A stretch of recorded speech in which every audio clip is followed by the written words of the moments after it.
വാളിന്റെ പ്രയോഗം ചെയ്യുന്ന ഒട്ടുമിക്ക മാർഷൽ ആർട്സിൽ നാം സ്ഥിരം കാണുന്ന ഒരു ടെക്നിക്കാണ് ഒരു വാഴത്തടയോ അല്ലെങ്കിൽ ഒരു തടി കഷ്ണത്തെയോ വാൾ ഉപയോഗിച്ചോ വളരെ വേഗത്തിൽ വെട്ടി പല കഷ്ണങ്ങളായി മാറ്റുന്നത്.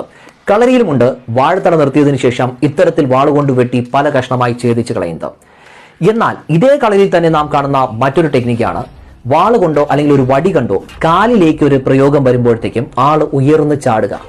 ചാടിയതിനു ശേഷം അവിടെ പക്ഷെ നാം ഒരു വെട്ടിയിട്ട് രണ്ടാമത്തെ വെട്ടിനായി വെയിറ്റ് ചെയ്യാറുണ്ട്.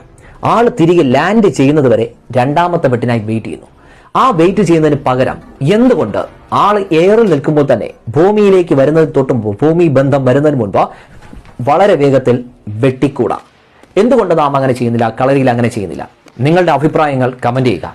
എൻ്റെ അഭിപ്രായം അല്ലെങ്കിൽ മറുപടി പിന്നാലെ അറിയിക്കുന്നതാണ്. ഇതിനു മുമ്പ് ഞാൻ ഇൻസ്റ്റയിലിട്ട ഒരു വീഡിയോ ആണിത്.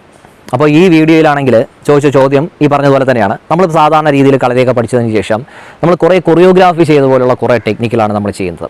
ഇപ്പോൾ ഉദാഹരണത്തിന് ഇതിൽ പറഞ്ഞതുപോലെ തന്നെ ഇപ്പോൾ കാലിന് നേരെ ഒരു വെട്ട് വരുന്നു, ആൾ നേരെ പൊങ്ങിച്ചാടുന്നു. ചാടിക്കഴിഞ്ഞാൽ തിരിച്ചൊരു വെട്ട് വരുന്നത് പോലെ പലപ്പോഴും നമ്മൾ വെയിറ്റ് ചെയ്യാറുണ്ട്.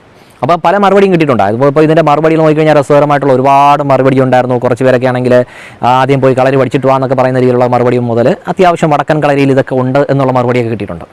അപ്പോൾ വടക്കൻ കളരിയിലുണ്ട്. വടക്കൻ കളരിയിൽ തീർച്ചയായിട്ടും ഇത് ഉയരുന്ന സമയത്ത് തിരിച്ച് വെട്ടുന്ന ടെക്നിക്കൊക്കെ ഉണ്ട്. എന്നാലും വായ്ത്താരിയിൽ കൃത്യമായിട്ട് പലപ്പോഴും തിരിച്ച് വെട്ടുന്നതില്ല. അപ്പോൾ അതിൻ്റെ മറുപടി ഏറ്റവും കൂടുതൽ ആൾക്കാർ കമൻറ്റ് ചെയ്തിട്ടുണ്ടായിരുന്ന ആൻസറാണ്. അതായത് ഇതിനകത്ത് കുറച്ച് സത്യസന്ധതയും അതിൻ്റെ റൂൾസും ഒരു മൊറാലിറ്റിയൊക്കെ ഉണ്ട് കളരി എന്ന് പറയുന്ന മാർഷൽ ആർട്സിനകത്ത്. അപ്പോൾ നമ്മൾ പൊതുവേ കളരി പഠിക്കുമ്പോഴത്തേക്കും ആദ്യം പുരാണങ്ങളിലോട്ട് നോക്കിയാൽ നമുക്കറിയാം. പുരാണങ്ങളിലെ ഭീമനും ദുര്യോധനും തമ്മിലുള്ള യുദ്ധത്തിനിടയിൽ തുടയിലടിക്കാൻ പാടില്ല എന്ന റൂൾ ഗതാഗതത്തിലുണ്ട്. ആ റൂൾ തെറ്റിക്കുന്നുണ്ട്. അപ്പോൾ നമ്മൾ ഇന്നത്തെ രീതിയിൽ പോയാൽ സ്ട്രീറ്റ് ഫൈറ്റിൽ പോയിട്ട് തുടയിലടിക്കുന്ന ആര് പറഞ്ഞ് അടിക്കാൻ വരുന്നോ, തുടയിലടിച്ചാൽ എന്ത് ചെയ്യും എന്നുള്ള രീതിയിലാണെങ്കിൽ ഒരു ചോദ്യം വരും. മഹാഭാരതത്തിനകത്ത് പോലും പറയുന്നുണ്ട് തുടയിലടിക്കാൻ പാടില്ല എന്ന രീതിയിലുള്ള റൂൾസ് ഉണ്ട്, യുദ്ധ നിയമങ്ങളുണ്ട്. മുന്നിൽ നിന്ന് ആക്രമിക്കണം, പിന്നിൽ നിന്ന് ആക്രമിച്ചു കഴിഞ്ഞാൽ നരകത്തിൽ പോകും അല്ലെങ്കിൽ പാതാളത്തിലോട്ട് പോകും. എന്നാൽ നേർക്ക് നേരെ പോരാടിയാണ് മരിക്കുന്നത് എങ്കിൽ വീരസ്വർഗത്തിൽ പോകുമെന്ന് മഹാഭാരതത്തിനകത്തും പുരാണങ്ങളെല്ലാം ഉണ്ട്. അപ്പോൾ കളരിക്കോ അല്ലെങ്കിൽ അതിൻ്റേതായിട്ടുള്ള ഇതിനെല്ലാത്തിനും അതിൻ്റേതായിട്ടുള്ള എത്തിക്സ് ഉണ്ട്. അപ്പോൾ ഈ പറയുന്ന എല്ലാ മാർഷൽ ആർട്സിനകത്തും, അതായത് കളരി പോലുള്ള എല്ലാത്തിനകത്തും കുറച്ച് റൂൾസ് ഉണ്ട്. പിന്നിൽ നിന്ന് ആക്രമിക്കാൻ പാടില്ല, ഇങ്ങനെ ആക്രമിക്കാൻ പാടില്ല, ആയുധമില്ലാത്തവനെ ആക്രമിക്കാൻ പാടില്ല, വീണ് കിടക്കുന്നവനെ ആക്രമിക്കാൻ പാടില്ല, ഇങ്ങനെയൊക്കെ റൂൾസ് ഉണ്ട്. ആ ഒരു സിസ്റ്റത്തിൽ നിന്നാണ് നമ്മുടെ ഭാരതീയ കലയായിട്ടുണ്ടായിരിക്കുന്ന ഈ അല്ലെങ്കിൽ നമ്മുടെ സൗത്ത് ഇന്ത്യയിലുള്ള ദ്രാവിഡ കലയായിട്ടുണ്ടായിരുന്ന കളരിപ്പയറ്റും ഉടലെടുത്തത്. അപ്പോൾ ഇതിനെല്ലാത്തിനും റൂൾസ് ഉണ്ട്. അപ്പോൾ നമ്മൾ ആയുധമില്ലാതിരിക്കുന്നവനെ അടിക്കുക, തറയിൽ കിടക്കുന്നവനെ അടിക്കുക, മാപ്പ് അപേക്ഷിക്കുന്നവനെ അടിക്കുക, ഇങ്ങനെ പറയുന്നതൊക്കെ പലതിലും റെസ്ട്രിക്റ്റ് ചെയ്തിട്ടുണ്ട്, പരിമിതിയുണ്ട്. എന്ന് പറഞ്ഞിട്ട് നമ്മൾ ഇന്നത്തെ സ്ട്രീറ്റ് ഫൈറ്റ് ലെവലിൽ നിൽക്കുന്ന ഒരാൾ, MMA ഫൈറ്റ് നിൽക്കുന്ന ആൾ വന്നിട്ട് മറ്റവൻ്റെ ആയുധം ഇല്ലെങ്കിൽ അല്ലെങ്കിൽ വീണ് കിടക്കുന്നതാണെങ്കിൽ നമ്മൾ അടിക്കുമെന്ന് പറഞ്ഞിട്ടൊന്നും കാര്യമൊന്നുമില്ല. അപ്പോൾ ഈ ആയോധന കല എന്ന രീതിയിൽ, കളരിപ്പയറ്റ് ആയോധന കല എന്ന രീതിയിൽ ഈ റൂൾസൊക്കെ പാലിക്കുന്നുണ്ടെങ്കിലും പല കളരികളിലും, പ്രത്യേകിച്ച് വടക്കൻ കളരികളിലും തെക്കൻ കളരിയിലും ഈ പറഞ്ഞതുപോലെ കാല് തറയിലേക്ക് വെട്ടി തിരിച്ച് ലാൻഡ് ചെയ്യുന്നതിന് മുമ്പ് 2-3 വെട്ടുന്ന കളരികളൊക്കെ ഉണ്ട്. കൃത്യമായിട്ട് റൂൾസ് പാലിക്കാതെ ചെയ്യുന്ന കളരികളൊക്കെ ഉണ്ട്. ഒരു ചെറിയ എക്സാമ്പിൾ പറഞ്ഞുതരാം. ഇപ്പോൾ നമ്മൾ സാധാരണ ചുവടിൽ അല്ലെങ്കിൽ കൈപ്പോരൊക്കെ പഠിക്കുമ്പോൾ ആദ്യം പഠിക്കുന്ന ഒന്നുണ്ട്. ഫസ്റ്റ് തലയിലേക്ക് കയറി അടിക്കുക, ഇങ്ങനെ ഒന്ന് ബ്ലോക്ക് ചെയ്യും, തിരിച്ചൊരു വെട്ടുക, ഇത് എടുക്കും, തിരിച്ച് കറങ്ങി ഒരു വെട്ടുക, വെട്ടി, എന്നിട്ട് തിരിച്ചൊരു വയറ്റിലൊരു ഇടിയിരിക്കുക, ഇത്. അപ്പോൾ നമ്മൾ പല കളരികളിലും മെജോറിറ്റി ഏറ്റവും കൂടുതൽ ആൾക്കാർ റിപ്പീറ്റ് ചെയ്യുന്ന ഒരു ചൂടാണിത്, അല്ലെങ്കിൽ ഒരു കൈപ്പോരാണിത്. അങ്ങനെയാണെങ്കിൽ ജസ്റ്റ് ഒന്നുകൂടെ ബ്ലോക്ക് ചെയ്ത് വെട്ടി, മനസ്സിലായോ? ഒന്നുകൂടെ അടിച്ചോ. ഓക്കെ, ഞാൻ പിന്നിലോട്ട് ചുവട് മാറിക്കഴിഞ്ഞാൽ ഞാൻ എൻ്റെ ചുവട് രീതികൾ നമ്മൾ ഇതുവരെ പരിശീലിച്ചതിൽ നിന്നും മാറി പരിശീലിച്ച് കഴിഞ്ഞാലോ ചെയ്തു കഴിഞ്ഞാലോ തിരിച്ചൊന്നും ചെയ്യാൻ പറ്റില്ല. ഒന്നുകൂടെ നിന്ന് അതേ പൊസിഷനിൽ വന്നോ. ഇവിടെ നിന്നിട്ട് ഇനി അടുത്ത് എന്ത് ചെയ്യാൻ പറ്റും?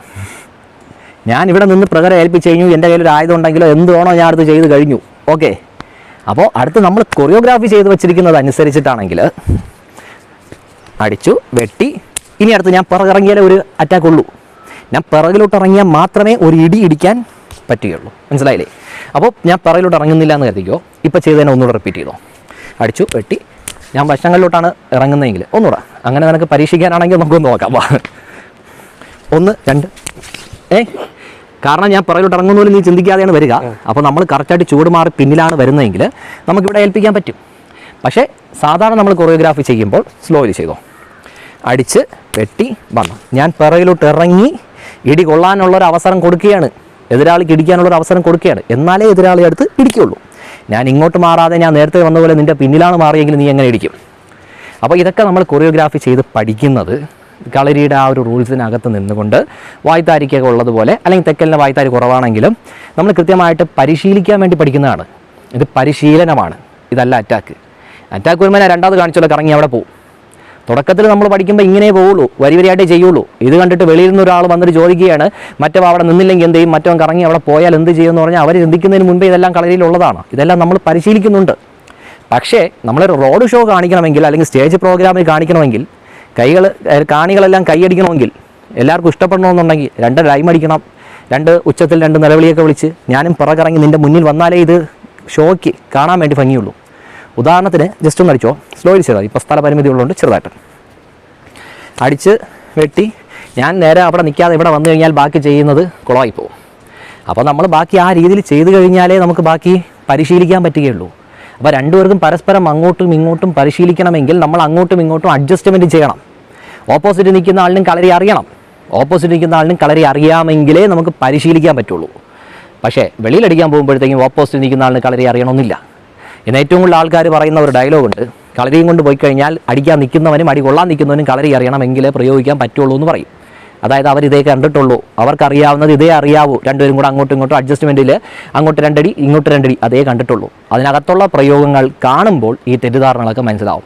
അത് കാണിക്കുക എന്ന് പറയുന്നത് നമ്മുടെ ഒന്നും ദൗത്യം അല്ലാത്തത് കൊണ്ടും, താല്പര്യമുള്ളവർ വന്ന് പഠിക്കും, താല്പര്യമുള്ളവർ ചെയ്യും, താല്പര്യമുള്ളവർ തേടി പിടിക്കും, അവരിലേക്ക് മാത്രം ഇങ്ങനെയുള്ള കലകളെത്തും. ബാക്കിയുള്ളതെല്ലാം നിഗൂഢമായിട്ട് അവിടെ തന്നെ ഒളിഞ്ഞിരിക്കും. ആവശ്യക്കാരിലോട്ട് മാത്രമേ ഇങ്ങനെയുള്ള സാധനങ്ങൾ എത്താറുള്ളൂ. അതായത് നമ്മൾ കഷ്ടപ്പെട്ട് വർഷങ്ങളോളം പഠിച്ച ടെക്നിക്സ് എല്ലാം കൊണ്ടുകൊണ്ട് ഇങ്ങനെ വെറുതെ അങ്ങ് പറയുമ്പോൾ അത് പുച്ഛിക്കാനും ബാക്കിയുള്ളവർക്ക് വിമർശിക്കാനും വേണ്ടിയിട്ട് അങ്ങനെ ആരും ചെയ്യാറില്ല. ഞാൻ എൻ്റെ കാര്യമല്ല പറയുന്നത്, ആരും ചെയ്യാറില്ല. എല്ലാ ഗുരുക്കന്മാരുടെയും നല്ല നല്ല ഐറ്റങ്ങളുണ്ട്. എല്ലാ ഗുരുക്കന്മാരും വെളിയിൽ കാണിക്കാത്തതും ചുമ്മാ എല്ലാ കുട്ടികളുടെയും മുമ്പിൽ വെച്ച് കാണിക്കാത്തതുമായിട്ടുള്ള വളരെ രഹസ്യമായിട്ടുള്ള സ്വഭാവം കേരളത്തിലുള്ള അങ്ങോട്ടും ഇങ്ങോട്ടുമുള്ള എല്ലാ ഗുരുക്കന്മാരുടെ കയ്യിലുണ്ട്. വടക്കനായിക്കോട്ടെ തെക്കനായിക്കോട്ടെ എല്ലാ ഗുരുക്കന്മാരുടെ കയ്യിലുണ്ട്. ഒരു ക്ലാസ് നടത്തുമ്പോഴത്തേക്കും എല്ലാ കുട്ടികളെയും വിളിച്ചെടുത്ത് ഒരുമിച്ച് പറഞ്ഞു കൊടുക്കുന്നതായിരിക്കില്ല ആ ഗുരുവിൻ്റെ അറിവ്. രഹസ്യമായിട്ട് പറഞ്ഞു കൊടുക്കാനുള്ളത് കാണും, കുടുംബക്കാർക്ക് പറഞ്ഞു കൊടുക്കാൻ കാണും, പ്രധാന ശിഷ്യന്മാർക്ക് പറഞ്ഞു കൊടുക്കാൻ കാണും. അത് പറഞ്ഞു കൊടുക്കുക തരംതിരിവ് നോക്കിയിട്ടോ പണക്കാരനോ ജാതിയോ മതമോ നോക്കിയിട്ടാവണമെന്നില്ല. ഒരുപക്ഷെ അതിനുള്ള യോഗ്യത ഉള്ള ആളും ഇല്ലാത്ത ആളുമായിരിക്കും. കളരി 2 ദിവസം പഠിച്ചിട്ട് നെഞ്ചും വരുത്തി എവരെങ്കിലും അടിക്കാൻ വരുന്നുവെങ്കിൽ 2 എണ്ണം കൊടുക്കാമെന്ന് ആഗ്രഹിച്ചുകൊണ്ടിരിക്കുന്ന കുട്ടികൾ മുതൽ ആര് വന്നു കഴിഞ്ഞാലും സൗമ്യമായിട്ട് ഒഴിഞ്ഞു മാറുന്നവർ വരെ ഒരു കളരിക്കകത്തുണ്ട്.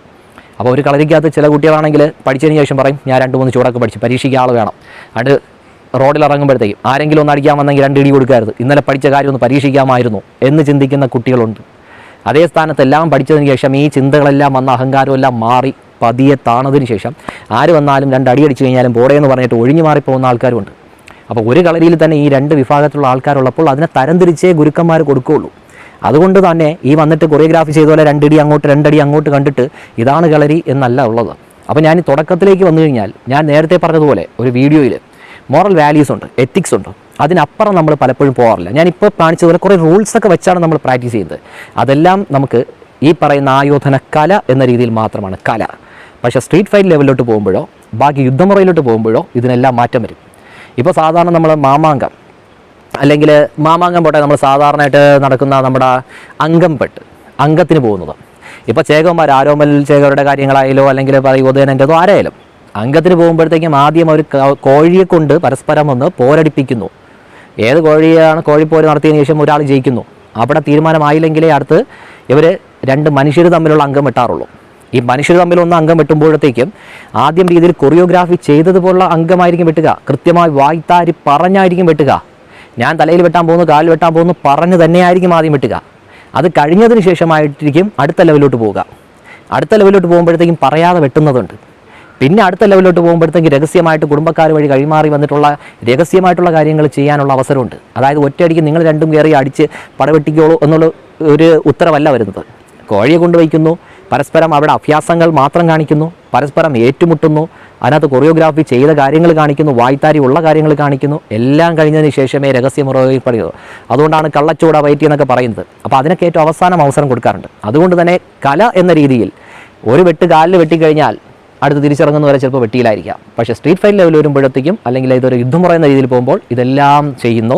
വടക്കൻ കളരിയിലൊക്കെ അങ്ങനെ ചെയ്യുന്നവരൊക്കെ ഉണ്ട്. ഒരുപാട് പേര് കമൻറ്റൊക്കെ ചെയ്തിട്ടുണ്ടായിരുന്നു. വടക്കൻ കളരിയിലും അങ്ങനെ ചെയ്യുന്ന ആൾക്കാരുണ്ട്.